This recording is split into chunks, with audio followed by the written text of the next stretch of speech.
আজ আমরা বিয়ে করেছি, কিন্তু রাতে আমার জন্য এমন একটা সারপ্রাইজ অপেক্ষা করছে সত্যিই ভাবতে পারিনি। ভালোবাসার মানুষকে অন্য একটা মেয়ের সাথে দেখে বুকের ভেতরটা জ্বলে পুরো ছারখার হয়ে যাচ্ছে। যাকে এত ভালোবেসে পরিবারের সবাইকে ছেড়ে চলে এসেছি, সে আমাকে এভাবে ঠকালো। আমি আসি। আমাদের গল্পগুলো যদি ভালো লেগে থাকে তাহলে আমাদের চ্যানেলটি সাবস্ক্রাইব করে পাশে থাকবেন। ধন্যবাদ। আর আমি প্রিয়াঙ্কা। আমাদের গল্পগুলো যদি ভালো লেগে থাকে, অবশ্যই আমাদের চ্যানেলকে সাবস্ক্রাইব করে পাশে থাকবেন। আর হ্যাঁ, ভিডিওটি সম্পূর্ণ শুনবেন। 3 বছর রিলেশন করে বিয়ের পর এমন একটা দৃশ্য চোখের সামনে দেখব কল্পনাতেও ভাবিনি। নিজের বর অন্য একটা মেয়ের সাথে এমন ঘনিষ্ঠভাবে দেখব সত্যিই ভাবিনি। নিজের চোখকে বিশ্বাস করতে কষ্ট হচ্ছে। যাকে এত ভালোবেসে পরিবারের সবাইকে ছেড়ে চলে এসেছি, সে আমাকে এভাবে ঠকালো। কিন্তু কেন? ও তো বলতো আমাকে অনেক ভালোবাসে। যদি ভালোই বাসে তাহলে এগুলো কি? সত্যিই কি ভালোবাসতো নাকি সব অভিনয়? না, আর ভাবতে পারছি না। আর দাঁড়ালাম না, নিচে চলে এলাম। কাল আমি আদির জন্য পরিবারের সবাইকে ছেড়ে চলে এসেছি। বাড়িতে সবাইকে আদির কথা বলেছিলাম, কিন্তু কেউ আমাদের মেনে নেয়নি। আমাকে সবাই বলেছে আদি ভালো না, ওকে যেন বিয়ে না করি। কিন্তু আমি ওকে এতটাই ভালোবাসি যে সবার কথা না মেনে আদির মিথ্যা ভালোবাসায় অন্ধ হয়ে গেছিলাম। তাই তো আদির এক কথায় সবাইকে ছেড়ে ওর হাত ধরে চলে আসি। আজ আমরা বিয়ে করেছি, কিন্তু রাতে আমার জন্য এমন একটা সারপ্রাইজ অপেক্ষা করছে সত্যিই ভাবতে পারিনি। সবার বিরোধিতা করে যার সাথে আসলাম, সে আমাকে এভাবে ঠকালো। কথাগুলো ভেবে নিজেকে শেষ করে দিতে মন চাইছে। কেন আমি সবার বিরুদ্ধে গিয়ে ওকে বিশ্বাস করলাম? ভালোবাসার মানুষকে অন্য একটা মেয়ের সাথে দেখে বুকের ভেতরটা জ্বলে পুরো ছারখার হয়ে যাচ্ছে।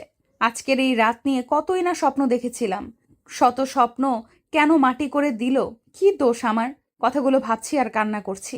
হঠাৎ চোখ গেল খাটের ঘরে ময়লার ঝুড়িতে। মনে হচ্ছে গিফট। আমি কাছে গিয়ে ঝুড়ির উপর করে দিলাম, আর সঙ্গে সঙ্গে ভেতর থেকে একটা চিঠি আর গিফট প্যাকেট বের হলো। যা দেখি আমার পায়ের নিচ থেকে মাটি সরে গেল। এগুলো তো আমারই দেওয়া। কিছুদিন আগে যখন আমাদের রিলেশনের 3 বছর হয়েছে, তখন দিয়েছি 2টা গিফট। ও একটা গিফটও খুলে দেখেনি। সব তো আমি যেভাবে দিয়েছিলাম সেইভাবেই আছে। যতগুলো চিঠি দিয়েছিলাম সব সেইভাবেই ভাঁজ করা। তার মানে এগুলোও খুলে দেখেনি। যত দেখছি ততই মনে হচ্ছে আদি আমাকে একটুও ভালোবাসে না। যদি ভালোবাসতো তাহলে এগুলো এভাবে ফেলে রাখতে পারতো না। তাহলে কি আদি কোনো দিন আমাকে ভালোবাসেনি? ভালো না বাসলে এতদিন এত ভালোবাসি ভালোবাসি বলতো সে? এগুলো কি ছিল? 3 বছর কি কম? আমার তো কখনো মনে হয়নি ও আমাকে ভালোবাসে না। আমার কত কেয়ার করতো। ও তো আমার পেছনে ঘুরতো। আমি মেনে নিচ্ছিলাম না বলে সুইসাইডও করতে গিয়েছে। সব কি অভিনয় ছিল? ভালো না বাসলে বিয়ে কেন করলো? ওই মেয়েকে যদি ভালোবেসে থাকে, ওকে যদি বিয়ে করতো, আমায় কেন করলো? বসে কান্না করতে লাগলাম। এর উত্তর দিতেই হবে। কেন আমার সাথে এমন করলো? কেন? কি অপরাধের জন্য এমন করেছে? ওকে বলতেই হবে। আমার ভালোবাসা নিয়ে ছিনিমিনি কেন খেললো? হঠাৎ দরজা খুলে কেউ ভেতরে প্রবেশ করলো। আমি চোখ মুছে পেছনে তাকালাম। আদি এসেছে। আমাকে এইভাবে দেখে একটু অবাক হলো, না স্বাভাবিকভাবে তাকিয়ে চোখ ফিরিয়ে নিল। কিছু না বলে বাথরুমে চলে গেল। আমি ভেবেছিলাম আমাকে এইভাবে নিচে বসে থেকে কাঁদতে দেখে হয়তো কিছু বলবে, কিন্তু ওর স্বাভাবিক চাহনি দেখে মনে হচ্ছে ও এটাই চাইছিল। এটা দেখে আরো কষ্ট লাগছে। কেন এমন করছে? আমি উঠে দাঁড়ালাম। আদি বাথরুম থেকে ড্রেস চেঞ্জ করে এসেছে। এসে আমার দিকে না তাকিয়ে খাটের দিকে গেল। ও কি শুতে যাচ্ছে মনে হয়? আমার সাথে কোনো কথা বলছে না। আমি নিজেই ওর সামনে গিয়ে দাঁড়ালাম। আদি, তুমি কোথায় ছিলে এতক্ষণ? আদি আমার মুখের দিকে তাকিয়ে আমার হাত ধরে সামনে থেকে সরিয়ে দিল। আমি আবার গিয়ে দাঁড়ালাম। কি হলো বলো? আমি তোমাকে কিছু জিজ্ঞেস করছি। কার সাথে ছিলে এতক্ষণ আমাকে এখানে একা রেখে? তুমি তো আমায় ভালোবাসো, তাহলে কেন এমন করছো? আর আমার দেওয়া চিঠি, গিফট সবকিছু ফেলে দিছো কেন? তুমি তো বলেছিলে ওগুলো যত্ন করে রেখেছো। যা খুশি তাই করছি। আর আমি তোমাকে থাক, এখন প্রচন্ড ঘুম পাচ্ছে। সামনে থেকে সরো তো। কি বললে তুমি? তোমার ঘুম পাচ্ছে? আর আমি যে কষ্টে মরে যাচ্ছি। কি হয়েছে তোমার, বলো না প্লিজ। তুমি তো আমাকে ভালোবাসো, তাই না? তাহলে এসব কেন করছো? তোমার জন্য আমি আমার পরিবারের সবাইকে ছেড়ে চলে এসেছি। তো আমি কি করব? আমি কি তোমাকে জোর করেছি নাকি? জোর করবে কেন?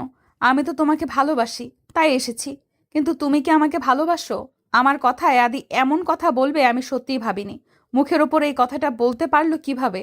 বলো, 3 বছর রিলেশন করে যাকে বিশ্বাস করে এখানে এসেছি, তার কাছে এমন কথা শুনে আর দাঁড়িয়ে থাকতে পারলাম না। ঠাস করে নিচে পড়ে গেলাম। তারপর আর কিচ্ছু মনে নেই। জ্ঞান ফিরে নিজেকে অন্ধকার ঘরে পেলাম। ভালো করে বোঝার চেষ্টা করছি আমি কোথায় আছি। এটা তো সেই রুম যেখানে আদি নিয়ে এসেছে। অন্ধকারের জন্য বুঝতে অসুবিধা হচ্ছিল। চারপাশে আদিকে খুঁজছি, কোথাও নেই। আমি তো আদির সাথে কথা বলতেছিলাম। ঘর অন্ধকার, আমাকে একা রেখে আবার কোথায় গেছে? ও তো তখন বলেছিল আমায় ভালোবাসে না, বলেছিল নাটক, যা আমি সহ্য করতে না পেরে জ্ঞান হারাই। কিসের জন্য এই নাটক করলো? কেন? আমি কি অপরাধ করেছি? কি করব, কি করা উচিত কিছুই বুঝতে পারছি না। কেন এমন করছে আমার সাথে? আবার আমাকে একা রেখে কোথাও চলে যায়নি। আদের মা নেই, বাবা চট্টগ্রাম থেকে ওখানেই বিজনেস করে, ঢাকায় আদি একাই থাকে। আমরা বিয়ে করেছি সেটা সে জানে নাকি আমি জানি না। আমি মেঘনা, আমরা মধ্যবিত্ত পরিবারের, বাবা মা আর ভাই। আমি ছোট্ট। বাবা একজন সরকারি চাকরিজীবী ছিলেন, বর্তমানে অবসরে আছেন। মা হাউসওয়াইফ, ভাই পুলিশ অফিসার। বাড়িতে সবাইকে যেদিন জানিয়েছিলাম, সকাল থেকে আদের কোনো কল আসেনি। সারাদিন অনেকবার ট্রাই করেছি। প্রচুর চিন্তা হচ্ছে, কেন ফোন দিচ্ছে না, আর আমার ফোন কেন রিসিভ করছে না, এসব চিন্তা করতেছি। রাতে ড্রয়িং রুমে বসে এসব ভাবছি। বাড়ির সবাই অবশ্য ভাবছে আমি এমন করছি কেন। সারাদিন কিছু খাইও নি। মা অনেক বলেছে কি হয়েছে আমার, আমি কিছু না বলেছি। ভাইয়া অফিস থেকে এসে আমাকে গোমরা মুখ করে বসে থাকতে দেখে অনেক কিছু জিজ্ঞেস করেছে। আমি কিচ্ছু বলিনি। আর বলবো কি করে? ভাইয়া জানলে অনেক বকবে, আমি জানি। চিন্তা করতে করতে রুমে এসে বসলাম। অমনি ফোন বেজে উঠল। আমি তো দ্রুত ফোন নিয়ে নিলাম হাতে। এটা আদির কল। রিসিভ করে তো কান্না করে দিলাম। আদি, তুমি আমাকে ভালোবাসো না তাই না? ভালোবাসলে কি আজ সারাদিন আমাকে ফোন না দিয়ে থাকতে পারতে? বলেই আবার কাঁদতে লাগলাম। ওফ, মেঘনা, তুমি এত ছেলে মানুষই কেন বলো তো? আর কখন বললাম তোমায় ভালোবাসি না? আমি জানি, ভালোবাসলে কি কথা না বলে থাকতে পারতে? আমার ফোনও রিসিভ করনি। আমি অনেক বিজি ছিলাম, তাই তোমার ফোন রিসিভ করিনি। এতে ভালো না বাসা কি হলো? তোমার জন্য আজ সারাদিন আমি না খেয়ে আছি। তুমি ফোন রিসিভ করনি বলে খায়ও নি। সবাই বুঝেছে আমার কিছু একটা হয়েছে। তুমি আর কোনো দিন এমন করো না কিন্তু। আচ্ছা, আর না খেয়ে থাকাটা উচিত না কিন্তু। যাও তাড়াতাড়ি খেয়ে আসো, পরে কথা বলবো। এখন খাবো না, আগে আই লাভ ইউ বলো। ওই পাশ থেকে কিছু শোনার আগে কারো চিৎকার শুনলাম। ভয়ে আমার আত্মা শেষ। এটা তো ভাইয়ার কণ্ঠ। হাত থেকে ফোন পড়ে গেছে। পেছনে তাকিয়ে দেখি ভাইয়া আগুন চোখে আমার দিকে তাকিয়ে আছে। ভাইয়া কি শুনে ফেলেছে? আব্বু আম্মুও কি ভাইয়ার চিৎকার শুনে দৌড়ে আসে? ভাইয়া আমার কাছে এসে ঠাস করে গালে চর বসিয়ে দিল। আমি অবাক হয়ে ভাইয়ার মুখের দিকে তাকিয়ে আছি। ভাইয়া এত সহজে মারে না। আমি খুব বড় কোনো অন্যায় করলে এমন জোরে মারে। তার মানে ভাইয়া সব শুনেছে। চর খেয়ে যে ব্যথা পেয়েছি, তার থেকে বেশি ভয় লাগছে ভাইয়া সব শুনে ফেলেছে বলে। কার সাথে কথা বলছিলি বল? তার জন্য না খেয়ে আসিস? কি হলো, কথা বলিস না কেন? তোমাকে আদর দিয়ে বাদর তৈরি করা হয়েছে, নইলে এসব করতে পারতে না। আমি চুপ করে চোখের জল ফেলছি, আর ভাইয়া আমাকে কথা শুনিয়েই যাচ্ছে। আব্বু এসে জিজ্ঞেস করছে কেন এমন করছে। তোমার মেয়ে কোনো এক ছেলেকে আই লাভ ইউ বলছিল ফোনে, আর তার জন্য নাকি না খেয়ে বসে আছে। সবাই মিলে আমাকে এতগুলো কথা শুনিয়ে চলে গেল। যাওয়ার আগে ফোনটাও নিয়ে গেল। এত কথাগুলো শুনেও আমার খারাপ লাগেনি, কষ্ট লাগেনি। কষ্ট লাগছিল ফোনটা নিয়ে গেছিল বলে। দুদিন আদের সাথে যোগাযোগ করতে পারিনি, ফোন কোনোভাবে নিতে পারছিলাম না। হঠাৎ কারো কথায় বাস্তবে ফিরলাম। তাকিয়ে দেখি আদি, সাথে একটা লোক, মনে হচ্ছে ডাক্তার। তাহলে আদি কি ডাক্তার আনতে গেছিল? আমাকে যদি ভালো না বাসে তাহলে ডাক্তার আনতে কেন গিয়েছিল? ডাক্তার আমাকে দেখে বলল না খেয়ে থাকার জন্য জ্ঞান হারিয়েছিলাম। তারপর ডাক্তার চলে গেল, আদিও সাথে গেল। সকালে বাড়ি থেকে না খেয়ে বের হয়েছিলাম। এখানে আসার পর আদি আমাকে একবার খেতে বলেছিল, আমি না করেছিলাম, আর খাওয়া হয়নি। এরপর আদি হাতে খাবার নিয়ে এলো, আমার সামনে খাবার রেখে খেতে বলল। আমাকে ভালো না বাসলে বিয়ে কেন করলে? আবার এখন সেবা যত্ন কেন করছো? ওই মেয়েকে যাকে নিয়ে তুমি ছাদে ছিলে, আর সে গেল কোথায়? তোমার কোনো কথার উত্তর আমি দেব না। শুধু এইটুকু জেনে রাখো, আমি তোমায় ভালোবাসি না। আগে যা ছিল সব নাটক, আর সেই নাটকটা করেছি তোমাকে বিয়ে করে কষ্ট দেওয়ার জন্য। আচ্ছা, কষ্ট না দিয়ে খাওয়াচ্ছ কেন? কষ্ট দাও, আমি জানি তুমি আমাকে ভালোবাসো, কিন্তু কেন স্বীকার করছো না? এটা তোমার ভুল ধারণা, তা খুব শীঘ্রই বুঝবে। আর খাওয়াচ্ছি কেন, না খাওয়ালে তোমাকে শাস্তি দেব কিভাবে? বলে জোর করে খাওয়াতে লাগলো। আমাকে খাইয়ে দিয়ে সোফায় শুয়ে পড়লো, আর আমি অবাক হয়ে তাকিয়ে আছি। তুমি সোফায় শুলে কেন? এখানে আসো। তোমার সাথে শুতে যাব আমি। চুপচাপ ঘুমিয়ে পড়ো, কাল থেকে অন্য রুমে শুবে। কেন অন্য রুমে শুবো? আমি এখানে থেকে কোথাও যাব না, আর তুমিও আমার সাথে ঘুমাবে। বলে উঠে গিয়ে দাঁড়ালাম আদির সামনে। কি হলো, আসো। খাটে আসো, তুমি আমার হাজবেন্ড, তোমাকে আমি আমার সাথেই ঘুমাতে হবে, ভালো না বাসলেও। আদি আমার কথা কানে না নিয়ে চোখ বুজে শুয়ে পড়ল। আমি নীরবভাবে তাকিয়ে দেখছি কি করা যায়। বাথরুমে গিয়ে পানি এনে আদির শরীরে ঢেলে দিলাম। হঠাৎ এমন হওয়ায় চিৎকার করে উঠে দাঁড়ালো। আমি তো হেসেই শেষ। আমার হাসি দেখে রেগে তাকিয়ে, এটা কি করলে তুমি? আমি এখন ঘুমাবো কোথায়? অন্য রুমও অপরিষ্কার যে, সেখানে যাব? তোমার জন্য এগুলো হয়েছে। তুমি নিচে শোবে আর আমি খাটে। কথাটা বলেই খাটে শুয়ে পড়ল। আমিও খাটের দিকে এগিয়ে গেলাম। একদম খাটে আসবে না। নিচে অথবা ভেজা সোফায় শুয়ে পড়ো। তুমি নষ্ট করেছো, এখন তুমি কাজ করো। আমি আদির কথা কানে না তুলে খাটে শুয়ে পড়লাম। আমাকে শুতে দেখে আদি উঠতে লাগলো। আমি ওর হাত টেনে ধরে রাখলাম। প্লিজ আদি, যেও না। আমার না খুব খারাপ লাগছে, সত্যি অনেক খারাপ লাগছে। তুমি আমাকে ধোকা দিবে আমি এখনো বিশ্বাস করিনি। এগুলো সব মিথ্যা, তাই না বলো? সব মিথ্যে। তুমি আমাকেই ভালোবাসো। সব সত্যি মেঘনা, আমি সত্যি তোমাকে ভালোবাসি না। কখনো না, তুমি আমাকে ঠকাতে পারো না।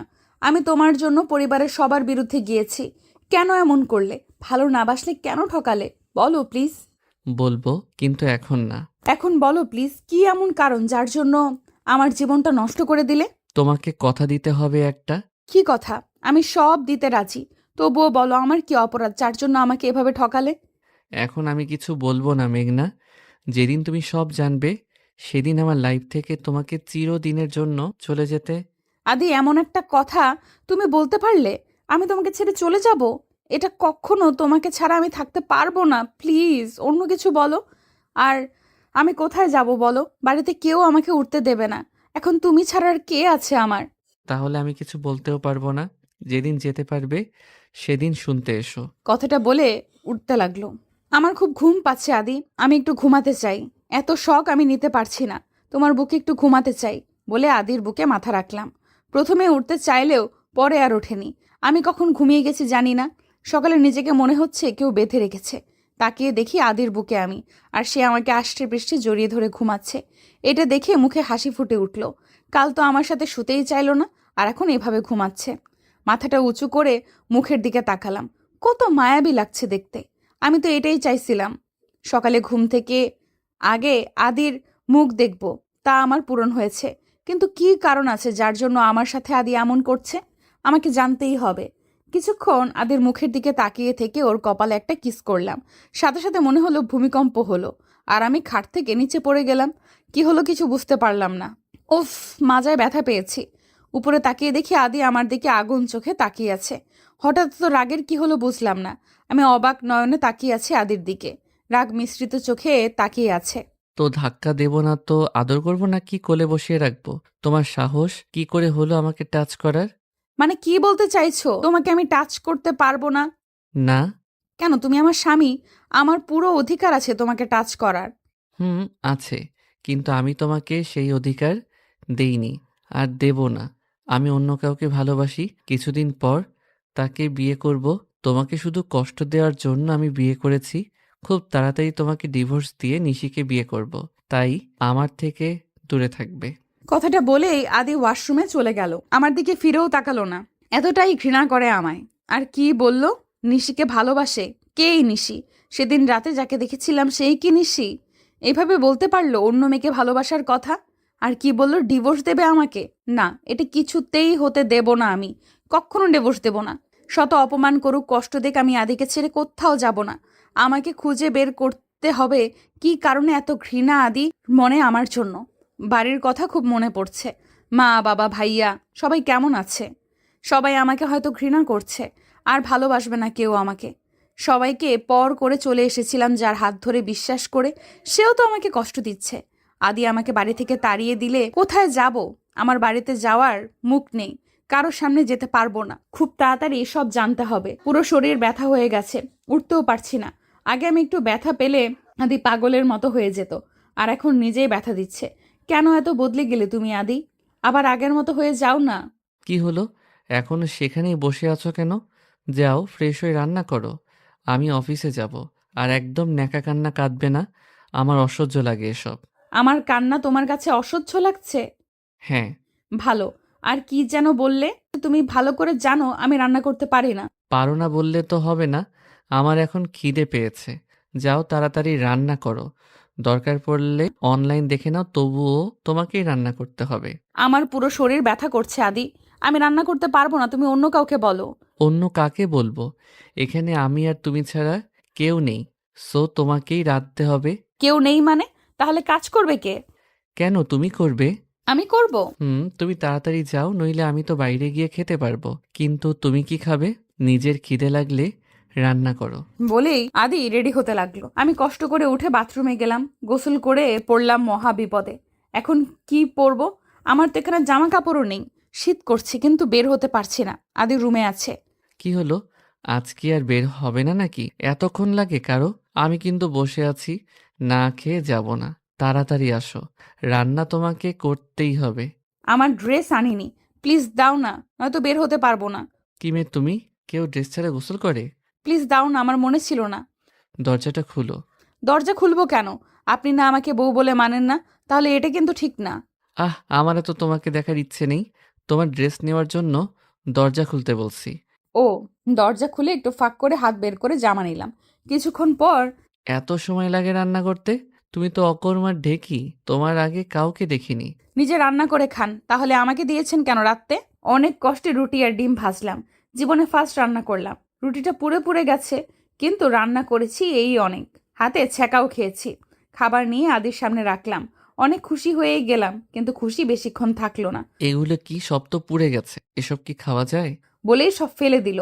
আমি ভেবেছিলাম আমার রান্না যেমনই হোক আদি মজা করে খাবে, কিন্তু আমার সমস্ত বিশ্বাস ভেঙে ফেলে দিল। তারপর চলে গেল। আমি সব আবার উঠিয়ে প্লেটে রাখলাম।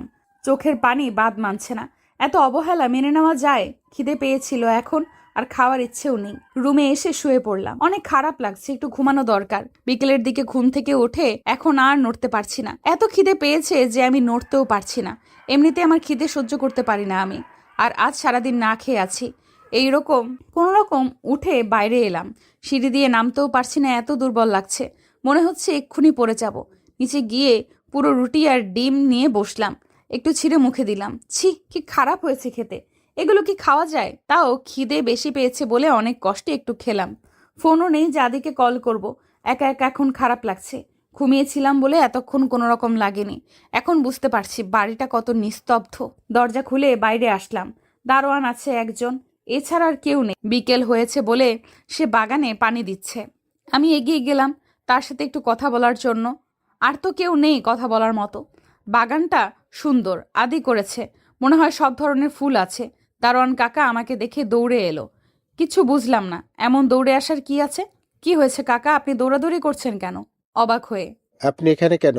কিছু কি হয়েছে? কোনো দরকার থাকলে আমি যেতাম, আপনি কষ্ট করতে গেলেন কেন? এত ব্যস্ত হওয়ার কিছু নেই, আমি এমনিই এসেছি। বাড়িতে কেউ নেই তো, তাই একা একা ভালো লাগছিল না, তাই আপনার সাথে পরিচিত হতে এলাম। ও আচ্ছা, আর কখনো এভাবে বাইরে আইসেন না। আদি বাবা জানলে আমারে অনেক বকবে। এখন ভিতরে চলে যান। এত ভয় পাচ্ছেন কেন? আর বকবে কেন? আমি তো ঘুরতে এসেছি। সে আর কিছু না বলে চলে গেল।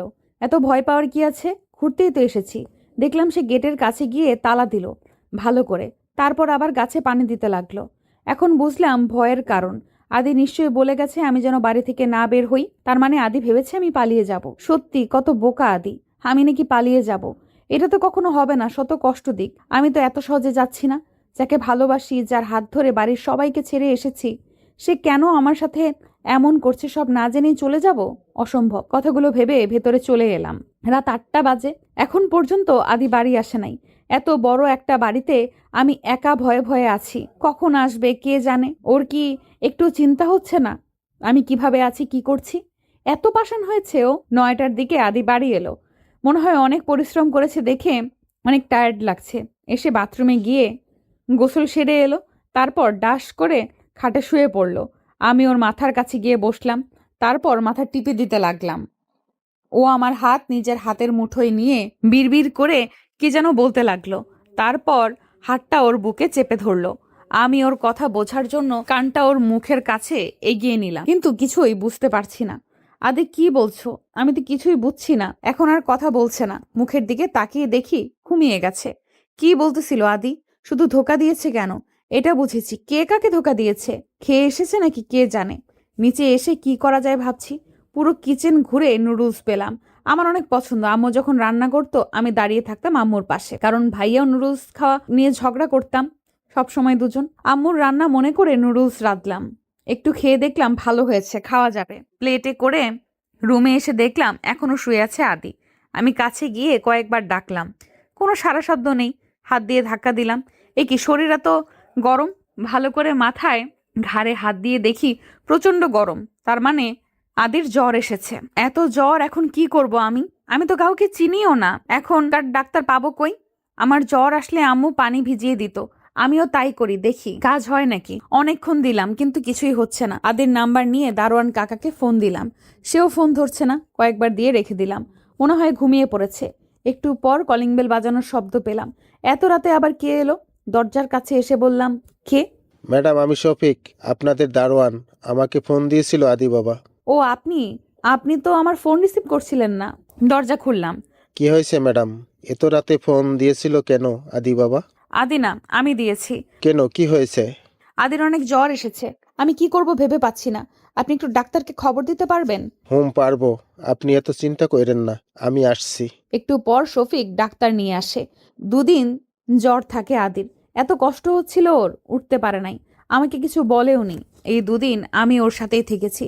দারোয়ান কাকাকে বলে বাইরের খাবার আনিয়ে খাইয়েছি। এদিকে আমার বাবা মা মেয়ের চিন্তায় শেষ। আমার মেয়েটা কোথায় চলে গেল? 4 দিন হয়ে গেছে মেয়েটা নিখোঁজ। তুমি যদি মেনে নিতে ওই ছেলেকে, তাহলে আজ মেয়েটা চলে যেত না। কোথায় আছে, কি করছে, কে জানে। বলেই কান্না করতে লাগলো রুমা বেগম, মানে আমার মা। রেগে কথাগুলো বলল মহিউদ্দিন, আমার বাবা।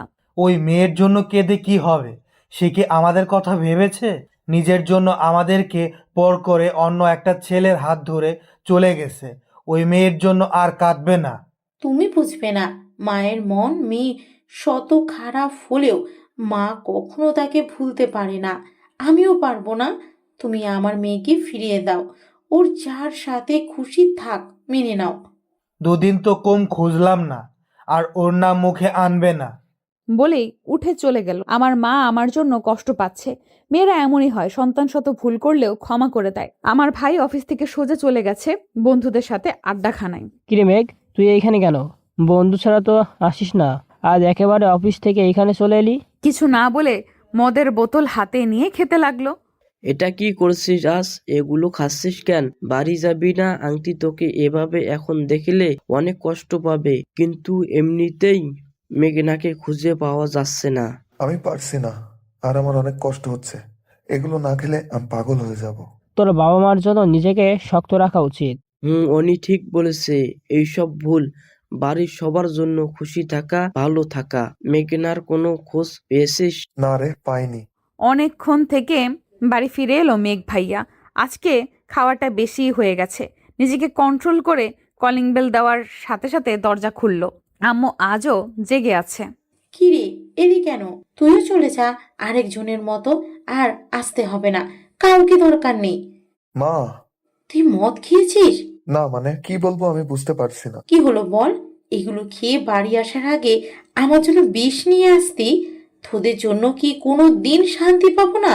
একজন চলে গেছে ভালোবেসে, আর একজন দেবদাস হয়ে ঘুরছে। বলেই আম্মু কাঁদতে কাঁদতে চলে গেল। আমি নিজের রুমে চলে আসলাম। সত্যি কি অনেক খারাপ হয়ে গেছি? কিন্তু কেন? ভালোবেসে? অতীতের পাতায় ডুব দিল ভাইয়া। কিরে, না খেয়ে বেরিয়ে যাচ্ছিস যে? একটু আগে তো খেলাম, আবার খাবো কি বলছো? 10টায় খেয়েছি, আর এখন মাত্র 11টা বাজে। ভাইয়া বিরক্ত হয়ে কথাটা বলল। সে তার মাকে চেনে, কোথাও যেতে গেলে সব সময় এমনই করে। তাই কি হয়েছে? খেয়েছিস বলে একটু পর তো আবার খিদে পাবে। আমি এক খাবার টিফিনে বক্সে বেড়ে রেখেছি, ওটা নিয়ে যা, রাস্তায় খেয়ে নিস। কেন যে দূরে গিয়ে পড়তে হবে বুঝি না। এখানে কি পড়ার জায়গা নেই যে চট্টগ্রামে যেতে হবে? কথাগুলো বলেই কান্না কান্না ভাব করে উঠল আম্মু। মেঘ ইনোসেন্ট মুড নিয়ে বলল, উফ আম্মু, তুমি আবার শুরু করলে। 1 বছরেরই তো ব্যাপার, এত কান্নার কি আছে? আমি তো কিছুদিন পর পর আসবো। এখন তুমি কান্না করলে আমি কি যেতে পারবো? আচ্ছা, নিজের খেয়াল রাখবি, আর সময় মতো খাওয়া দাওয়া করবি। নিজের প্রতি তো একটুও যত্ন নেস না। আর এই টিফিন বক্স ব্যাগে ভরে নে, আমি আরেক প্লেটে খাবার এনে তোকে খাইয়ে দিব।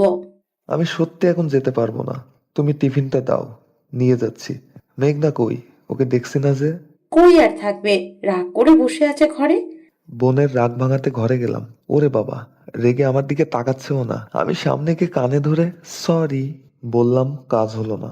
মেঘনা আমাকে ছাড়া একটুও থাকতে পারে না। ও যদি জানে চলে যাব তাহলে না খেয়ে থাকতো। তাই ভেবেছি না জানিয়ে যাব, কিন্তু সকালে সব জেনে গেছে। কি হলো, কথা বলবি না আমার সাথে? সরি বললাম তো, এখন কি কান ধরে উঠবোস করতে হবে আমাকে? থাক আর ভাব দেখাতে হবে না। তুমি তো আমাকে একটুও ভালোবাসো না। বাসলে কি না জানিয়ে যাওয়ার কথা ভাবতে? তুই কষ্ট পাবি তাই। আচ্ছা সরি, আর কখনো এমন করব না। এখন আমাকে হাসি মুখে বিদায় দে, নয়তো আমি যেতে পারবো না। অনেকক্ষণ ধরে মেঘনার রাগ ভাঙাতে সক্ষম হলাম। তারপর সবার থেকে বিদায় নিই, রওনা হলাম চট্টগ্রামের উদ্দেশ্যে। মাস্টার্স পড়তে যাচ্ছি চট্টগ্রামে। বাড়ির সবাইকে ছেড়ে যেতে খারাপ লাগছে, কিন্তু সরকারিভাবে পড়তে পারবো তাই চলে এলাম। এখানে এসে আরেক বিপদ হলো। যে বাড়িতে ভাড়া থাকবো সে বলল আজকে নাকি থাকতে পারবো না, কারণ যে রুমে আমি থাকবো তাতে যারা ছিল তাদের আর চলে যাওয়ার কথা ছিল। কিন্তু একটা প্রবলেমের জন্য আরো 1 সপ্তাহ থাকতে হবে তাদের। বাড়িওয়ালা বলল, আমার জন্য তোমার কি বিপদ হলো বাবা? এখন কি করি বলো তো? এতদিন ছিল তারা, এখন তো আর বলা যায় না চলে যাও। আঙ্কেল, কিন্তু আমি এখন কোথায় যাব? আমি তো এখানে কাউকে চিনিও না। আর 7 দিন কোথায় থাকবো? আমার কাল থেকে ক্লাস করতে হবে। আচ্ছা দাঁড়াও, আমি একটা ব্যবস্থা করছি। তোমাকে অন্য এক জায়গায় থাকতে হবে। আর বন্ধু হাবিবুর এর বাসায়, ওরা ভাড়া দেয় না নিজেদের। আমি ফোন করে বলে দিচ্ছি, তুমি ওখানে যাও, 1 সপ্তাহ পর এখানে থেকো। বাড়ির সামনে দাঁড়িয়ে আছে ভাইয়া। বাড়িটা অনেক বড়, দোতলা গেটের বাইরে দাঁড়িয়ে আছে। অন্যের বাসায় যেতেও কেমন জানি লাগছে তার। হঠাৎ দারোয়ান তাকে দাঁড়িয়ে থাকতে দেখে বেরিয়ে এলো। কাকে চাই? এভাবে দাঁড়িয়ে আছেন কেন? এটা কি হাবিবুর রহমানের বাড়ি? হুম। তার সাথে কথা বলে ভেতরে ঢুকলো ভাইয়া। চারপাশে দেখছে অনেক সুন্দর বাড়িটা, একদম সাজানো গোছানো, সব কিছু দেখছিল। হঠাৎ একটা মিষ্টি কণ্ঠের গান কানে এলো। তার গানটা যেন হৃদয় ছুঁয়ে যাচ্ছে। কে গাইছে এত সুন্দর করে, জানার খুব ইচ্ছে হলো। ভাইয়ার বাড়ির ভেতরে না গিয়ে বাগানের দিকে যেতে লাগলো। ওই দিক থেকেই গানটা আসছে। এই দিকটা তো আরো সুন্দর, নানা ফুলের গাছ, 4-5 ফুলের গন্ধে মম করছে। মুগ্ধতার সাথে দেখছে আর এগিয়ে যাচ্ছে। হঠাৎ দেখলো একটা মেয়ে গান গাইছে আর নাচছে, আর অন্যদিকে যার জন্য ভাইয়া মুখ দেখতে পারছে না, ও দেখার চেষ্টা করছি, কিন্তু অন্যদিকে ঘুরে আছে। মেয়েটা একটা নীল রঙের ফ্রক আর সাদা ওড়না কোমরে বেঁধে রেখেছে, চুলগুলো বেনি করে রেখেছে। হঠাৎ নাচতে নাচতে তার দিকে ঘুরলো আর সাথে সাথে চিৎকার করে উঠলো। ভাইয়া কিছু বুঝলো না মেয়েটার সাথে, ভাইয়াও চিৎকার করে উঠলো। মেয়েটি হঠাৎ চিৎকার থামিয়ে অবাক চোখে আমার দিকে তাকালো, আর আমি মেয়েটির চোখে হারিয়ে গেছি। অসম্ভব সুন্দর দেখতে। মুগ্ধ হয়ে তাকিয়ে আছি মেয়েটির দিকে, অন্য কোনো দিক খেয়ালই নেই। হঠাৎ চেঁচামেচিতে বাস্তবে ফিরলাম। এই মিস্টার, আপনি কে আর এভাবে চিৎকার করলেন কেন? আমি তো আপনার চিৎকার শুনে চিৎকার করলাম, আপনি চিৎকার করলেন কেন? আমি তো আপনাকে দেখেই চিৎকার করেছি, কিন্তু আপনার চিৎকারের কারণটা বুঝলাম না। আপনি কে আর এখানে কি করছেন? ওয়েট, আপনি কি চুরি করতে এসেছেন? হুম, ঠিক। আমি শুনেছি এখন চোরেরাও ভালো পোশাক পরে। আসলে আমাদেরকে বোকা বানানোর জন্য মিষ্টি মিষ্টি কথা বলে, তারপর সবকিছু নিয়ে চলে যায়। কিন্তু আপনার সে আশা সফল হবে না। আমি আপনাকে চিনে ফেলেছি। আব্বু, আব্বু, কোথায় তোমরা? চোর ধরেছি। এ কোন বিপদে পড়লাম রে বাবা, এই মেয়ে তো অনেক সাংঘাতিক, আমাকে চোর বানিয়ে দিল। আব্বু, আম্মু, হাসিম কাকা, কে কোথায় আছো? তাড়াতাড়ি আসো, এদিকে আমি চোর ধরেছি। বলেই মেয়েটি ভাইয়ার হাত জাপটে ধরলো। ও বলছে চোর না, অথচ মেয়েটি ভাইয়ার কথা কানেই নিচ্ছে না, চিল্লাচিল্লি করে ডেকেই চলেছে। নিরুপায় হয়ে চুপ করে দাঁড়িয়ে আছে। একটা মধ্য মহিলায় এলো, মনে হয় মেয়েটার মা, আর সাথে আরেকজন, ইনি হয়তো এর বাবা। দৌড়ে এদের কাছে এসে দাঁড়ালো। কি হয়েছে অনু? তুই এভাবে চিল্লাচিল্লি করছিস কেন? আর এই লোকটাকে এভাবে ধরে রেখেছিস কেন? তার মানে মেয়েটার নাম অনু? আম্মু, ইনি চোর। আমি ধরেছি হাতে নাতে। দেখো, বাড়ির পেছনে দরজার দিকে যাচ্ছিল, কিন্তু আমি এখানে ছিলাম বলে যেতে পারিনি। আমি চোর না, আর কতবার বলবো? অনু রাগে চোখে তার দিকে তাকিয়ে, চোরেরা কি স্বীকার করে যে আমি চোর? আচ্ছা, ওকে তো দেখে চোর মনে হচ্ছে না, তোর হয়তো ভুল হচ্ছে অনু। আব্বু, আমার কেন ভুল হবে? সে ভালো পোশাক পরেছে বলে কি চোর হতে পারে না? আচ্ছা, তোমার নাম কি বলো তো? জি, আমি মেঘ। আপনার বাসায় 1 সপ্তাহ থাকতে এসেছিলাম, আপনাকে কি ফোন করে বলেনি? ও বলেছে কিছুক্ষণ আগে। তুমি সেই অনু? ইনি কোনো চোর না, তোমার আঙ্কেল পাঠিয়েছে। সরি বলো, না জেনে এমন হেনস্থা করা উচিত হয়নি তোমার। অনু ভাইয়ার হাত ছেড়ে কিছুটা লজ্জা পাওয়ার মতো সরি বলল, তারপর দৌড়ে চলে গেল। কিছু বুঝলো না ভাইয়া এভাবে যাওয়ার কারণ। তুমি কিছু মনে করো না ওর ব্যবহারে। আসলে কয়েকদিন আগে একজন চোর এসেছিল তোমার মতো ভালো পোশাক পরে। আমি বাড়ি ছিলাম না, সে এসে পরিচয় দিয়েছিল আমার পরিচিত। চুরি করতে গিয়েছিল, কিন্তু আমার মেয়ের মাথায় সেই বুদ্ধি, সে তাকে ধরে পুলিশের হাতে দিয়েছিল। আজও তোমাকে দেখে এমন বলছে। না না, ঠিক আছে, আমি কিছু মনে করিনি। চলো ভেতরে। তার সাথে বাড়ির ভেতরে গেল ভাইয়া, একটা রুমে নিয়ে এলো তাকে। তুমি এই রুমে থাকতে পারো, এটা আমার ছেলের রুম। আমি তো বাড়ি ভাড়া দেই না, তাই গেস্ট রুম পরিষ্কার করা নেই। কিন্তু তবুও আপনার ছেলে যদি কিছু মনে করে? না, সে তো বাড়ি নেই, এবছর বিদেশে পাঠিয়েছি। 2 বছরে ওখানে কোর্স শেষ করে আসবে। ও আচ্ছা। ওনারা চলে গেল। ভাইয়া ফ্রেশ হয়ে ঠাস করে খাটে শুয়ে পড়ল। কখন ঘুমিয়ে পড়েছে টেরই পায়নিও। কারো ডাকে জাগ না পেল।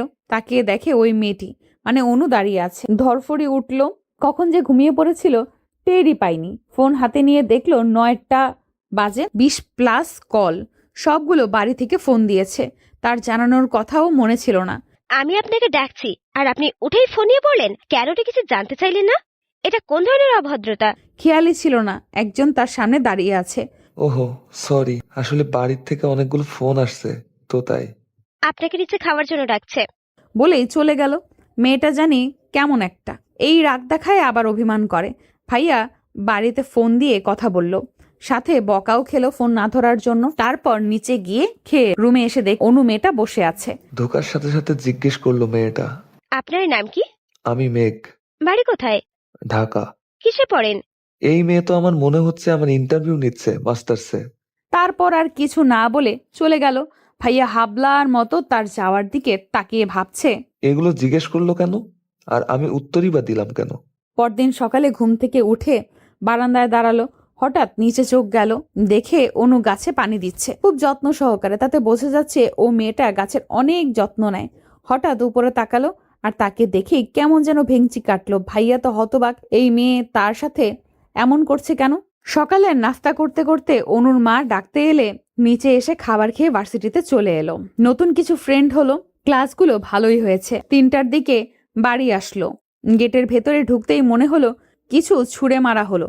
সামনে তাকিয়ে অবাক ভাইয়া, কারণ অনুর পুরো শরীর ভিজে আর কাদা ভরা মাটিতে ভেজা। তার মানে বৃষ্টি হয়েছে। কিন্তু অনুর অবস্থা দেখে ওকে যে কেউ বলবে এই মেয়ে বাচ্চা না হলে এমন কাদায় গড়াগড়ি খেত। কাদা ছেটাচ্ছে, যার ফলে শরীরেও কাদা এসে লেগেছে। একটু রেগেই কাছে গেল। এগুলো কি, আমার শরীরে কি দিয়েছেন দেখেন। অনু ভাইয়ার দিকে তাকিয়ে হিহি করে হেসে উঠল। যাও একটু রেগে ছিল, ওর ওই হাসি দেখে ভাইয়া সমস্ত রাগ উবে কোথায় গেল কে জানে। ওর হাসিতেই হারিয়ে গেল। মুগ্ধ হয়ে ওর হাসি দেখছে, অপূর্ব সুন্দর লাগছে। আবার কিছু শরীরে ছিটে আসায় বাস্তবে ফিরল ও। তাকে অনু আবার শরীর কাদা দিচ্ছে। এগুলো কি, আপনি আমার শরীরে আবার কাদা দিচ্ছেন কেন? তো কি করব, একবার না দেখে দিয়েছি, কিন্তু এখন আপনি কোথায় হারিয়ে গিয়েছিলেন তাই বাস্তবে আনতে দিলাম। বলেই হেসে উঠল। ওর কথা একটু বিষম খেলো ভাইয়া। আসলেই তো, তার কি হয়েছে? কেন ওর দিকে তাকালে নিজেকে ঠিক রাখতে পারে না? অন্য কোনো মেয়ের ক্ষেত্রে তো তার এমন হয়নি কখনো। তাহলে আর কিছু না ভেবে দ্রুত গতিতে চলে এলে ওর সামনে থেকে। রাতে রুমে শুয়ে আছে আর ভাবছে কি হলো তার, কেন খালি অনুর মুখটাই ভেসে ওঠে। কি জন্য? ভাইয়া কি ওকে ভালোবেসে ফেলেছে? না না, এটা কিছুতেই হতে পারে না। সে এখানে নিজের প্রয়োজনে তাদের সহায়তায় আছে। তাদের সাথে এটা করা ঠিক হবে না। ও আর বেশি অনুর কাছে যাবে না। 2 দিন যেদিকে অনু আছে সেদিকে কত গিয়েছে, কিন্তু অনুর সাথে কথা বলার ইচ্ছে কিছুতেই দমাতে পারেনি সে। খুব করে কাছে চায় ওকে। তাদের বিশ্বাস ভাঙতে চায় না বলে নিজেকে দূরে রাখতে চায়। কিন্তু অনু একটু পর পর এটা ওটা বলেই থাকে। 5 দিনের দিন ছাদে বসে বাড়িতে কথা বলছিল। মনে হচ্ছে কেউ তার পেছনে দাঁড়িয়ে আছে। কথা শেষ করে তাকিয়ে দেখে অনু আগুন চোখে তাকিয়ে আছে। কিছু বুঝতেছে না ভাইয়া। এভাবে রাখছে কেন? হঠাৎ আমার কাছে এসে ঠাস করে ফোনটা নিয়ে ফেলে দিতে গেল। আমি তাড়াতাড়ি করে ফোনটা নিয়ে নিলাম। এসব কি অনু? আপনি আমার ফোন ছুঁড়ে মারতে যাচ্ছিলেন কেন? আপনি কার সাথে কথা বলছিলেন? কেন? বলুন। যার সাথে ইচ্ছা তার সাথে বলেছি, তা আপনাকে কেন বলবো? হঠাৎ তার কলার ধরে চিৎকার করে বলতে লাগলো, বলবেন, বলতে বাধ্য আপনি, কারণ আমি আপনাকে ভালোবাসি। অন্য কোনো মেয়েকে আপনি আই লাভ ইউ বলতে পারেন না। অনুর মুখে এই কথাগুলো শুনে ভাইয়া এতটাই শক হয়েছিল যে কতক্ষণ কথা বলতে পারেনি, সে নিজেও জানে না। এখন আমি আমার ভাড়া করা বাসায় আছি। এই কথাগুলো ভাবছিল, হঠাৎ ফোনের শব্দ এলো। কানে ফোন হাতে নিয়ে দেখে অনু কল করেছে। 1 মাস হয়েছে সে অনুদের বাড়ি থেকে চলে এসেছে। এখন ভাইয়াদের রিলেশন চলছে। সেদিন অনু না বললে হয়তো এটা সম্ভব আগতেও হতো না। হ্যালো, কি ব্যাপার, কি সকাল থেকে তোমার কোনো খোঁজ খবর নেই? ভার্সিটি থেকে এসে একটা ঘুম দিয়েছিলাম, তাই আর ফোন দেওয়া হয় নাই। সরি। আচ্ছা, মাফ করলাম, কাল দেখা করব। কাল কিন্তু আমার ক্লাস আছে। আমি কিছু শুনতে চাই না, কাল দেখা করব। বলেই ফোন রেখে দিল। পরদিন অনু লজ্জায় লাল হয়ে আছে। মেঘ ভাইয়া পলকহীন তাকিয়ে আছে অনুর দিকে। মেঘ মুগ্ধ নয়নে তাকিয়ে আছে, কারণ আজ অনু তাকে অনেক বড় সারপ্রাইজ দিয়েছে। নীল কালারের শাড়ি পরে এসেছে, অপূর্ব লাগছে, কিছুতেই চোখ সরানো যাচ্ছে না। মেঘ ভাইয়া হাত উঠিয়ে অনুর খোলা চুলগুলো মুখের ওপর থেকে কানে গুজে দিল। আজকে আমাকে পাগল করতে এভাবে এসেছো? কি? তুমি তো বলেছিলে তোমার শাড়ি পছন্দ না, কখনো পরতেও না, তাহলে আজ পরলে যে? আমার পছন্দ না, কিন্তু তোমার পছন্দ। হুম। তোমার জন্য আমিও পছন্দ পাল্টে ফেললাম। সত্যি? না, মিথ্যে সব। দূর। মেঘ ভাইয়া রাগ করে অন্যদিকে তাকালো। অনু বুঝেছে রাগ করেছে, কি করে রাগ কমাবে ভাবছে। হঠাৎ করে অনু মেঘকে জড়িয়ে ধরলো। মেঘ তো অনুর জড়িয়ে ধরায় শখ হয়ে আছে। কি হলো, এত শখ হওয়ার কি আছে? তোমাকে কি জড়িয়েও ধরতে পারবো না নাকি? তোমাকে আজ একটু বেশি রোমান্টিক লাগছে। কি, দাঁড়াও দেখাচ্ছি। তাই? আর আমার কাছে তোমাকে হাবাগোবা মনে হচ্ছে। বলেই মেঘ অনুকে ধরবে, কিন্তু তা কি আর সম্ভব? অনু তো উঠে দাঁড়িয়ে দৌড়। মেঘ ভাইয়াও উঠে অনুর পেছনে দৌড়াতে লাগলো ধরার জন্য। সারাদিন অনু মেঘের সাথে সময় কাটায়। 3টার দিকে বাড়ি ফিরে আসে। দেখতে দেখতে 6 মাস চলে গেল মেঘ আর অনুর রিলেশনের। রাতে মেঘ অনুর সাথে কথা বলছিল, হঠাৎ বাড়ি থেকে কল আসে। ওয়েটিং কল চালু থাকায় বুঝতে পারে রাত তখন 12টার কাছাকাছি।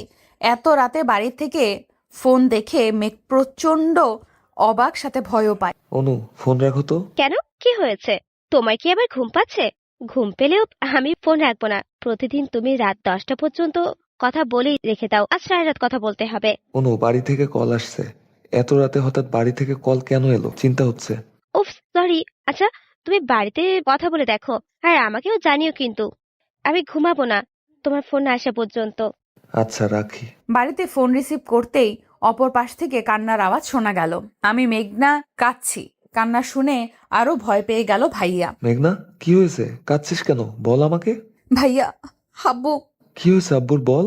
হঠাৎ মায়ের কণ্ঠ পেল, আমাকে বকছে। হ্যালো মা, কি হয়েছে? কিছু হয়নি বাবা, তুই ফোন রাখ, কাল কথা বলবো নি, আমরা ঘুম, এখন আসবো। বলেই ফোন কেটে দিল মা। কিন্তু ভাইয়া বিশ্বাস করতে পারছে না। কিছু তো অবশ্যই হয়েছে, নইলে আমি এত রাতে ফোন দিতাম না। আর কান্নাই বা করলো কেন? আম্মু এখনো জেগে আছে কেন? এই কথাগুলো ভাইয়া ভাবছে।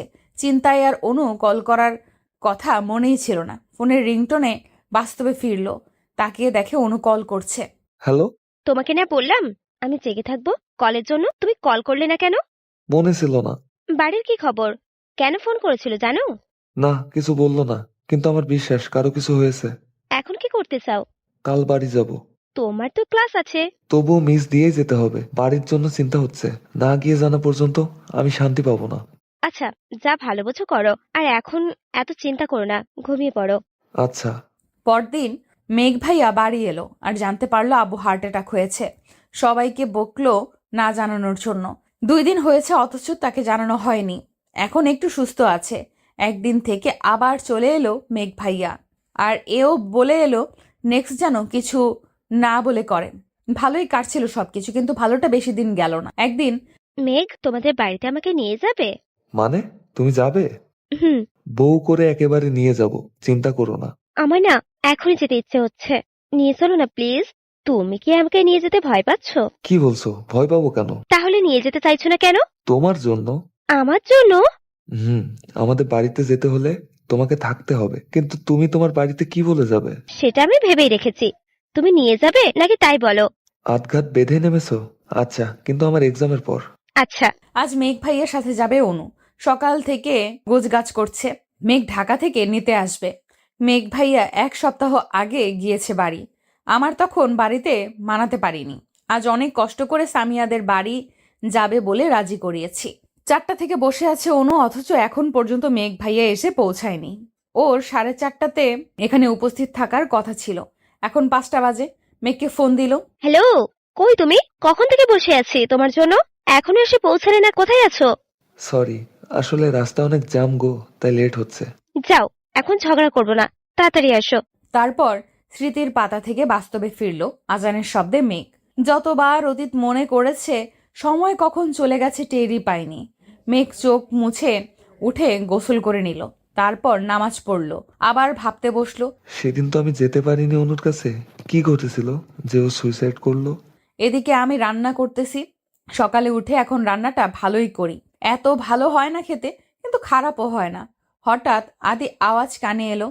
এই শুরু হয়েছে চিল্লাচিল্লি। আদি এসে খাবার টেবিলে বসেছে। আমার রান্না শেষেই খাবার নিয়ে ওর সামনে রাখলাম।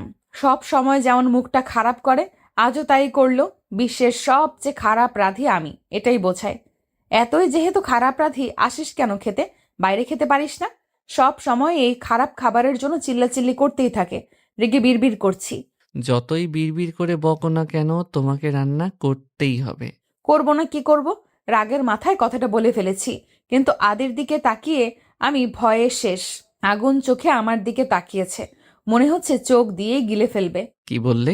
ভয়ে ভয়ে। কই কিছু বলিনি তো। আমি তো বললাম সব সময় রান্না করতেই থাকবো, একদম রান্নাঘর থেকে বেরই হব না। তোমাকে আমি সারাদিনে রান্না করতে বলিনি, সব কাজই করতে হবে বাড়ির, মনে থাকে যেন। আমি আর কিছু বললাম না, চুপ করে রইলাম। আদি খাবার খেয়ে চলে গেল। আমাকে একবারের জন্য খেতে বলল না। শুধু আজ নয়, কখনোই এই খোঁজ নেয় না আমি খেয়েছি কিনা, এতটাই অবহেলা করে। অনেক সময় অভিমান করে না খেয়ে থাকি, কিন্তু এতে লাভ নেই। যার সাথে অভিমান করি সেই তো বোঝে, না বোঝার চেষ্টাও করে না। আদির চলে যাওয়ার দিকে তাকিয়ে চোখের জল ফেললাম। এই জল আদির চোখে পড়ে না, আর কখনো পড়বে কিনা তাও জানি না। অভিমান বাদ দিয়ে খেয়ে নিলাম। সারা দিন এটা ওটা ঘুমিয়ে কাটিয়ে দিলাম। রাত 9টা বাজে। আগে 8টার দিকে চলেই আসতো আদি, ইদানিং অনেক দেরি করে আসে। আমি প্রতিদিনই ওর জন্য অপেক্ষা করতে থাকি। সোফায় বসে মাঝে মধ্যে ঘুমিয়েও পড়ি। কলিং বেলের শব্দে ধরফরিয়ে উঠি। আজও এখন পর্যন্ত আসেনি। সারাটা দিন আমি বাড়িতে কি করি, কিভাবে আছি জানার প্রয়োজন বোধ করে না। না ফোন আছে, একটা ফোনের কথা বলছিলাম বলে যেদিন বাড়ির থেকে চলে যাব সেদিন দেব। আমি আর কিছু বলিনি, যত অত্যাচার করুক আমি যাব না। 11টার দিকে বাড়ি আসলো আদি। দরজা খোলার সাথে সাথে রুমে চলে গেল। আমি পেছন পেছন আসলাম খাবে নাকি জানার জন্য। সে বলল খাবে না, খেয়ে এসেছে। আমি যে প্রতিদিন না খেয়ে অপেক্ষা করি সেটা বুঝলো, না খেয়ে আসছে। শুনে আর খেলাম না। আমিও খাবার ফ্রিজে রেখে আমি শুয়ে পড়লাম। আদি আর আমি আলাদা শুই। সারা রাত চোখের জল ফেলে কাটিয়ে দিলাম। সকালে উঠে রান্না করে নিলাম। আদি খেয়ে অফিসে যাবে, তখন বললাম আদি আমার একটু শপিং এ যাওয়া লাগতো। কেন? কিছু কেনার ছিল, তুমি কি আজ একটু আগে আসতে পারবে? তোমার যাওয়ার সাথে আমার আগে আসার কি সম্পর্ক? আমি আর তুমি যাব, তো আগে আসলে যাবে কিভাবে? আমি কোথায় যেতে পারবো না, তোমার দরকার তুমি যাও। বলেই কয়েক কদম এগিয়ে আবার ফিরে এসে টাকা দিয়ে চলে গেল। আদি চলে গেল। ওকে নিয়ে ভেবে আর কি করব? ওর কাছে তো এখন আমি কিছুই না। কষ্ট পেয়ে কোনো লাভ নেই, এর কারণ জানতে হবে। কথাগুলো ভেবে রুমে এসে রেডি হয়ে নিলাম। আদির পরপর আমি বেরিয়ে পড়লাম। 2 ঘন্টা লাগলো। বাড়ি এসে আমি তো অবাক, কারণ দরজা ফাঁক করা। আমি তো দরজায় তালা দিয়ে গেছিলাম। ভাবতে ভাবতে ভেতরে ঢুকে দেখি আদি ডাইনিং রুমে মাথা নিচু করে বসে আছে। কেমন জানি চিন্তিত দেখাচ্ছে। পুরো ফর্সা, মুখ লাল হয়ে আছে। চিন্তায় পড়ে গেলাম আমি। তাড়াতাড়ি আদির পাশে গিয়ে দাঁড়ালাম। আদি কি হয়েছে তোমার? এমন দেখাচ্ছে কেন? আর এই সময় তুমি বাড়িতে কেন? অফিসে যাবে না? এত সময় লাগে কেন? আদি আমার দিকে তাকিয়ে। আমি তো ভয় পেয়ে গেলাম। চোখগুলো লাল দেখাচ্ছে। কি হয়েছে আদি তোমার? আব্বুর অ্যাক্সিডেন্ট হয়েছে। বলেই বাচ্চাদের মতো পাগলামি করতে লাগলো। এর জন্যই চলে এসেছে। আমি কি বলে সান্ত্বনা দেব বুঝতে পারছি না। আমি আদির পাশে বসলাম। আমি কিছু বলতে যাব তার আগেই আদি আমাকে ঘুরে জড়িয়ে ধরে বাচ্চাদের মতো কাঁদতে লাগলো। আমার আব্বু ছাড়া আর কেউ নেই মেঘনা। আব্বুর যদি কিছু হয়ে যায় আমি বাঁচতে পারবো না। আব্বুকে কত বলি এখানে চলে এসো, সে রাজি হয় না। এখন আমি কি করব? আমার কিছু ভালো লাগছে না, নিজেকে অনেক অসহায় লাগছে। আদি নানা কথা বলে যাচ্ছে। এমন কথা শুনে ও হিতাহিত জ্ঞান হারিয়ে ফেলেছি। এখন ওর এখানে যাওয়া উচিত। কিন্তু ও বুঝছে না। আমি অনেক চেষ্টা করে ওকে নিজের থেকে ছাড়িয়ে দাঁড়ালাম। বাবা চট্টগ্রাম থাকে, আমাদের এখন সেখানেই যাওয়া উচিত। সব কিছু গুছিয়ে আদিও নিজেকে অনেকটা স্বাভাবিক করেছে। দুজনে বেরিয়ে পড়লাম। হসপিটালে বসে আছি, আধা ঘন্টা হলো এখানে এসেছি। আদি তো এটা ওটা এনে দিচ্ছে। বাবার অবস্থা একটু খারাপ বেশি, বয়স্ক মানুষ, এর জন্য প্রবলেম বেশি হয়েছে। অপারেশন করে ডাক্তার জানালো এখন ভালো, কিন্তু অতটাও না। 10টার দিকে আদি আমাকে একটা বাসায় নিয়ে এলো। আমরা সোজা হসপিটালে গিয়েছিলাম। রাতের অন্ধকারে কিছুই বুঝলাম না কোথায় আছি। ভেতরে ঢুকে হা করে তাকিয়ে আছি। এত সুন্দর সাজানো গোছানো বাড়িটা, ওয়াও! চারপাশে তাকিয়ে দেখছি আদির পেছনে পেছনে একটা রুমে এলাম। ভেতরে আদির একটা বড় ছবি দেখেই বুঝলাম এটা আদির রুম। তাহলে এটা আদিদের বাড়ি। আদি এসেই ফ্রেশ হয়ে নিল, আমিও ওর পরে ফ্রেশ হলাম। এখন খিদে পেয়েছে, সারাদিন আর কিছু খাওয়া হয়নি। আদিকে দেখলাম চোখ বুজে শুয়ে আছে। ও তো কিছু খায়নি, নিশ্চয়ই খিদে লেগেছে। আমি বেরিয়ে রান্নাঘর খুঁজতে লাগলাম, আর পেয়েও গেলাম। কি রাঁধবো ভাবতে ভাবতে রুটি আর ডিম ভাজলাম তাড়াতাড়ির জন্য।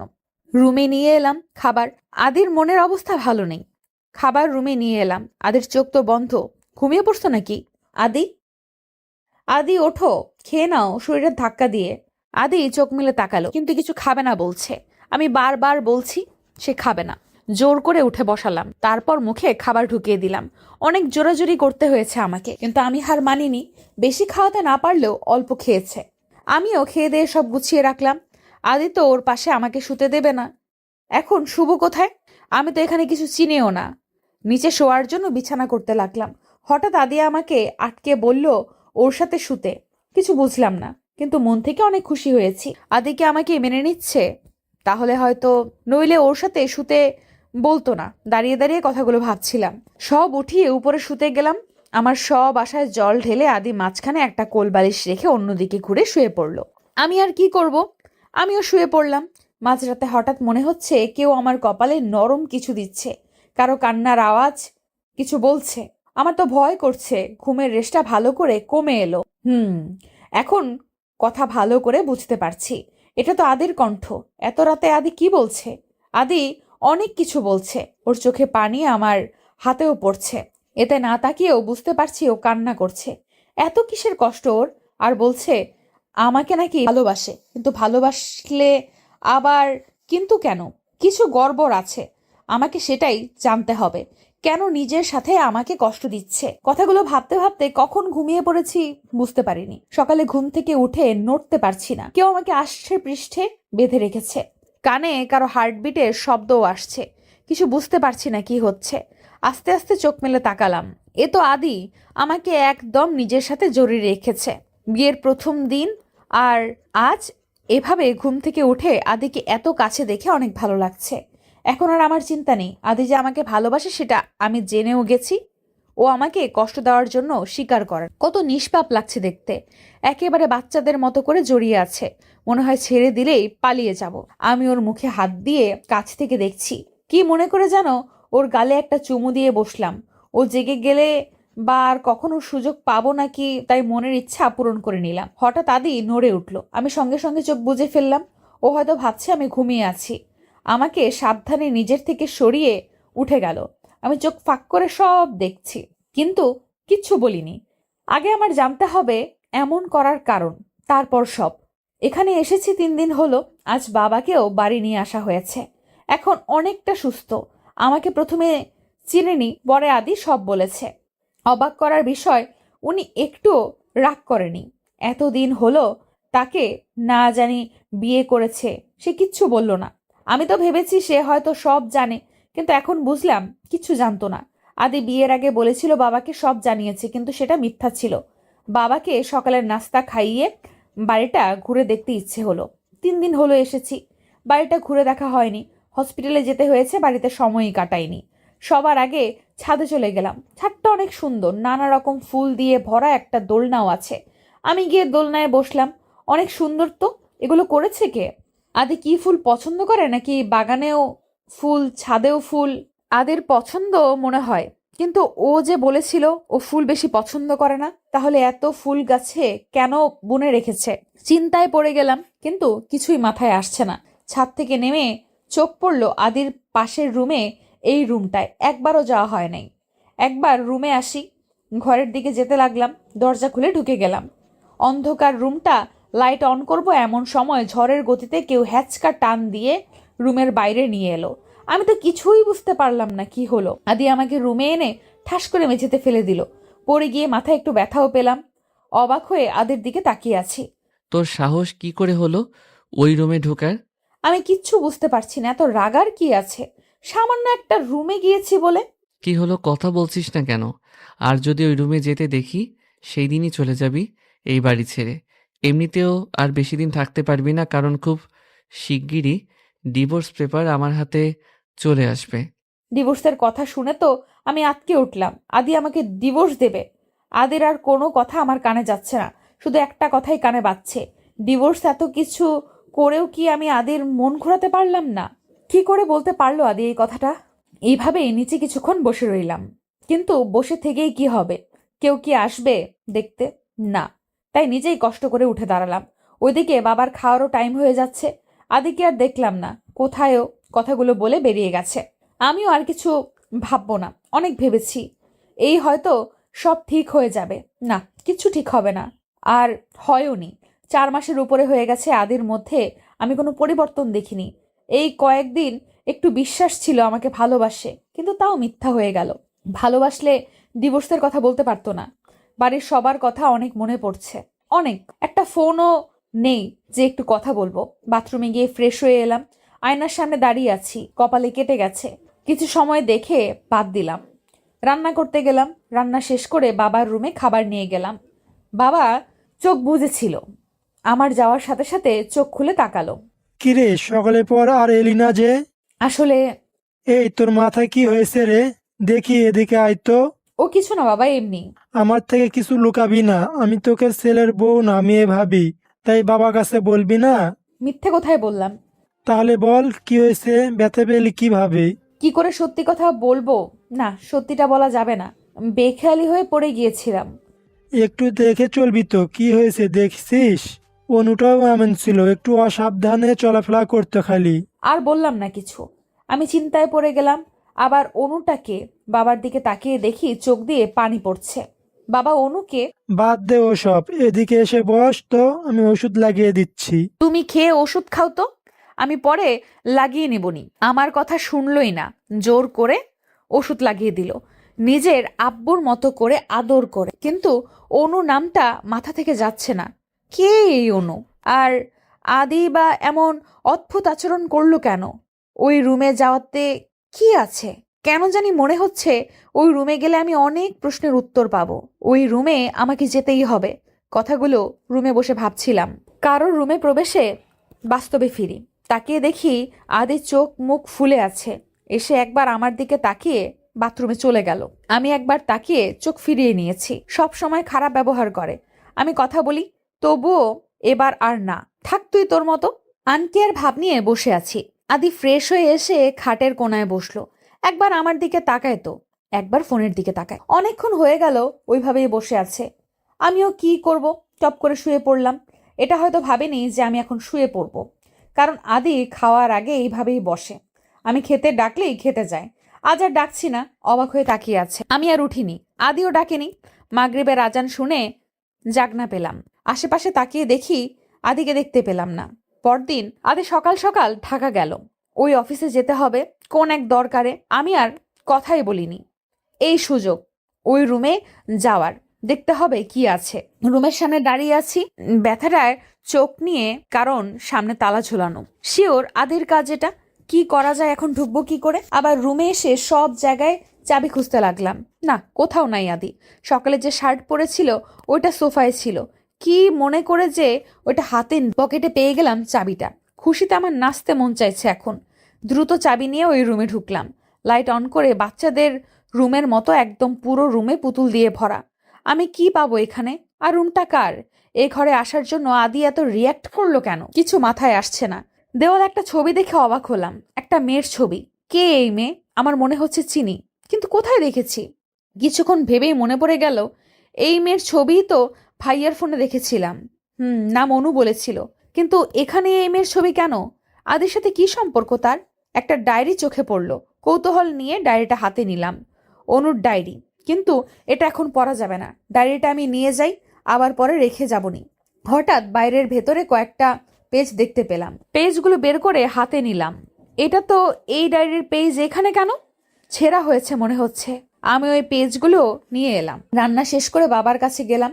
এখন বাবা অনেকটা সুস্থ, হাঁটাচলা করতে পারে। বাবাকে খাইয়ে দিয়ে এলাম। 3টার মতো বাজে, আমিও খেয়ে নিলাম। এখন রুমে বসে আছি।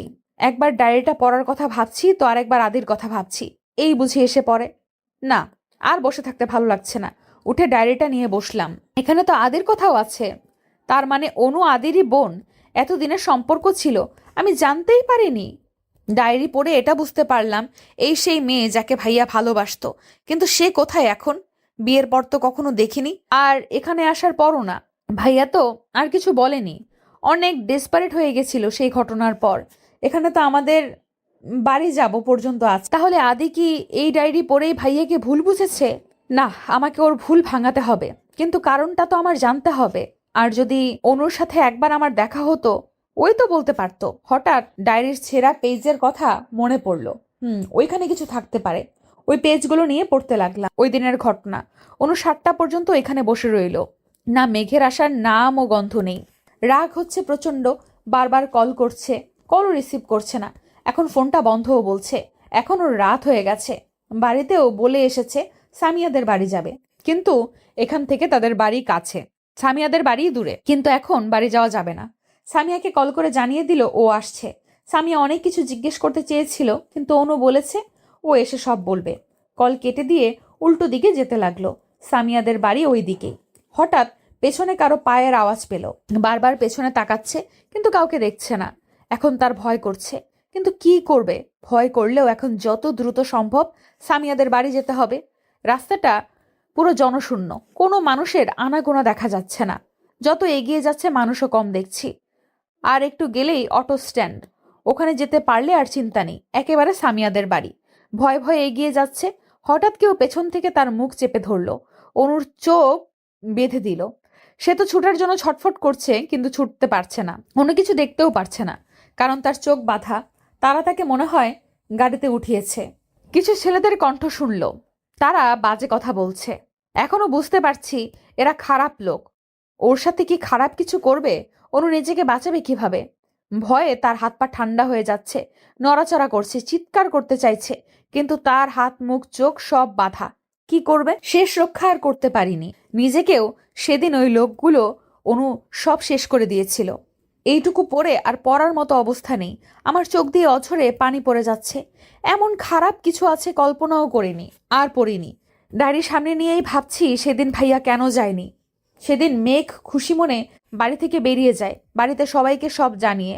সবাই ফ্রি ছিলাম বলে ভাইয়া তার ভালোবাসার কথা জানিয়ে দেয়।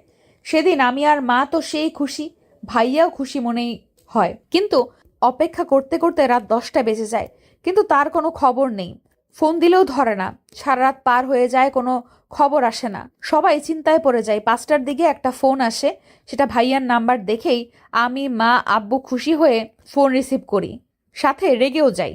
সারা রাত কেন যোগাযোগ করলো না? কিন্তু এমন একটা খবর শুনে পায়ের নিচ থেকে আমাদের মাটি সরে যায়। ভাইয়ার অ্যাক্সিডেন্ট হয়েছে। ভাইয়ার অবস্থা অনেক খারাপ। মাথায় প্রচুর আঘাত পাওয়াতে 1 মাস অসুস্থ থাকে। যখন জ্ঞান ফিরে শুধু একটা নাম বারবার বলে, অনু। হঠাৎ কেউ আমাকে টেনে দাঁড় করিয়ে গালে সজোরে থাপ্পড় বসিয়ে দেয়। আমি ছিটকে পড়ে আগের ব্যথা পাওয়ার জায়গায় আবার ব্যথা পেয়ে আহ করে উঠি। উপরে তাকিয়ে দেখি আদি অগ্নি দৃষ্টিতে তাকিয়ে আছে। তুই কাজটা ঠিক করিসনি। আমি তোকে বলেছিলাম ওই ঘরে না যেতে, তুই শুনিসনি। তোকে বলেছিলাম যেদিন সব জানবি সেদিন এই বাড়িতে তোর জায়গা হবে না। এখন তুই তো সব জেনেই গেলি। আজই তোকে বাড়ি থেকে চলে যেতে হবে। আদি কি বলছো এসব? দেখো, তুমি সবটা জানো না, আমার কথা শোনো প্লিজ। আমি কিছু জানতে বা শুনতেও চাই না। তুই যে এখন আমাকে মিথ্যা বুঝিয়ে বলবি তোর ভাইয়ের কোনো দোষ নেই, আমি সেটা কিছুতেই বিশ্বাস করব না। উঠতে গিয়ে আমি কেন বানানি কথা বলবো? আদি, আমি তোমার ভুলটা ভাঙাবো, আমার কথাটা তো শোনো। আদি আমাকে টেনে ওঠায়। কোনো মিথ্যে কথা শুনতে চাই না। তোর ভাইয়ের জন্য আজ আমার আদরের বোনটা নেই।